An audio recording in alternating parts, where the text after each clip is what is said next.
So this famous UFC fighter became a millionaire and now he's in prison. So they call him Lightning. He's around 27 years old during this time, living in England, and he's an MMA fighter. And he's really good. 8 wins, 2 losses, and he's very entertaining to watch. Sometimes he walks out to the ring in an orange jumpsuit and a Hannibal Lecter mask. Now, during this time, everyone in the business sees him as the next big thing. I'll fight anybody. I don't care who they are, what they've done, how many men they've knocked out. I couldn't give a who they are. I will fight them. I'm not scared of no man.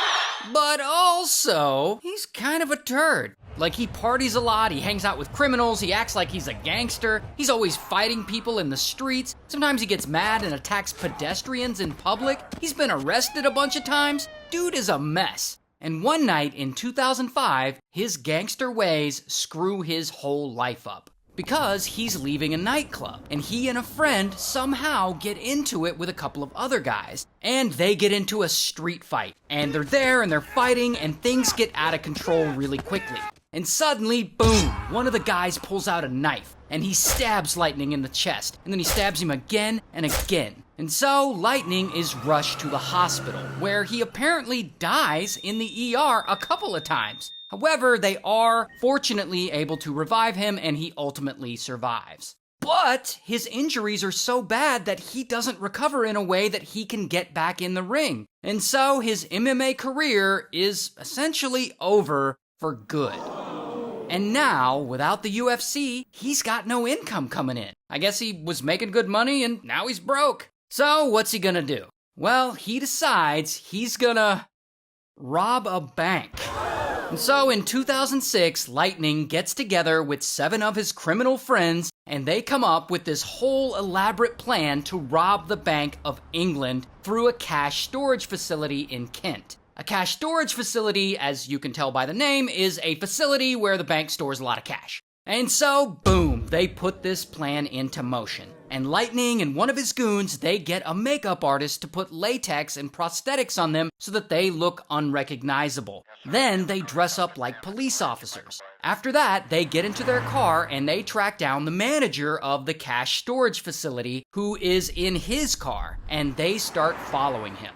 Then they use a fake police light and they pull him over. And so these 2 fake cops get out and they approach this manager's car. And they tell him that there's a problem with his plates and that he needs to come with them. Then they put him in the back of their car and skirt, they drive away. I mean, they just straight up kidnap this guy. At the same time, this other group of goons who are working with Lightning, they go to this manager's house and they trick his wife and kid into getting into their car, and they kidnap them as well. Then the 2 groups meet up at a remote location and they got the manager and his wife and kid there, and they point a pew-pew right at the manager's head and they tell him to help them get into the cash storage facility or they're gonna unalive his family. And so the manager's like, alright.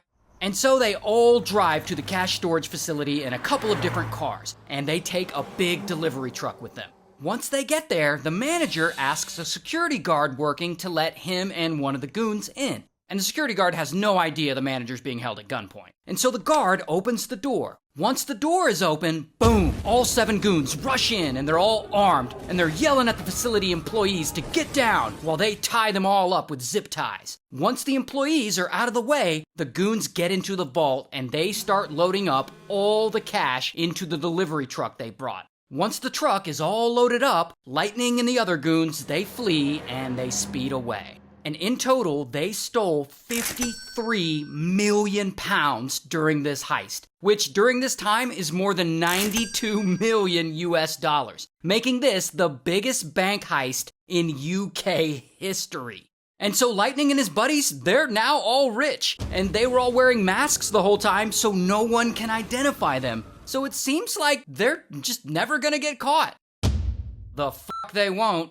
The next day, police discover a tip, basically just sitting on one of their desks. Apparently they had gotten a tip about this robbery long before the robbery had even taken place. And the tip says, semi-famous UFC fighter Lightning Lee Murray is planning to commit a crime in the area disguised as a police officer. and also that he's going to have this very specific makeup artist help him with his prosthetics and makeup disguise. And so then, boom, police go and they arrest that makeup artist, and they end up searching through her garbage bin for evidence. And inside that bin, they find bags of makeup and latex which contain lots of DNA. DNA belonging to Lightning and his goons. Not only that, weeks before the robbery, before any of this happened, I guess Lightning was out driving his yellow Ferrari around, and the dude is absolutely wasted, and he's swerving all over the place, and suddenly, skirt, he runs his car off the road. And I guess police show up, and they can see that Lightning's drunk off his ass,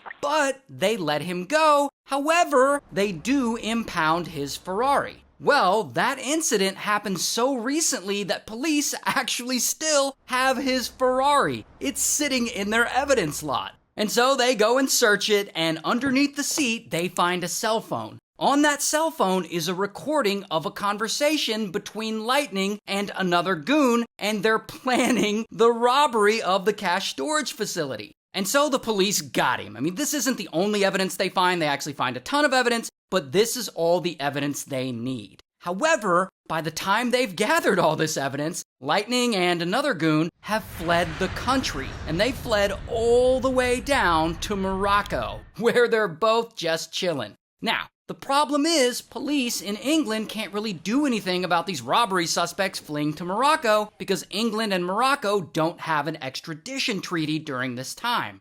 Meanwhile, Lightning and his goon, they're down there living large with their new stolen money. Lightning has bought himself a little mansion, they bought a couple of villas, they bought a bunch of new jewelry, they apparently spent a lot of money on drugs, and they bought plastic surgery for the women they're hanging out with. Lightning even got a mural on his wall dedicated to his time in the UFC. I mean, look at that, it looks tacky as f***. The real crime in this video is this terrible mural. Anyway, 5 months go by, and Lightning still hasn't been caught, and he's still living good in Morocco. But back in England, the police, they're not gonna let this slide, and they eventually get the Moroccan police to go after Lightning and his goon friend who is also living there, and so, bam, they go and they arrest him. Here's an image of him and one of his goons getting arrested. And Lightning ultimately gets 25 years in Moroccan prison, and most of his goons involved in the robbery, they get prison time as well, but they didn't catch them all, nor did they recover all of the stolen money. So in fact, some of that stolen money is apparently still out there. You should go look for it. Hey, just reminding you that my entire catalog of true crime videos is now on Spotify. So if you want to listen to me over there, it's called the Ray William Johnson True Story Podcast. So go check it out. Look at it. Look at it.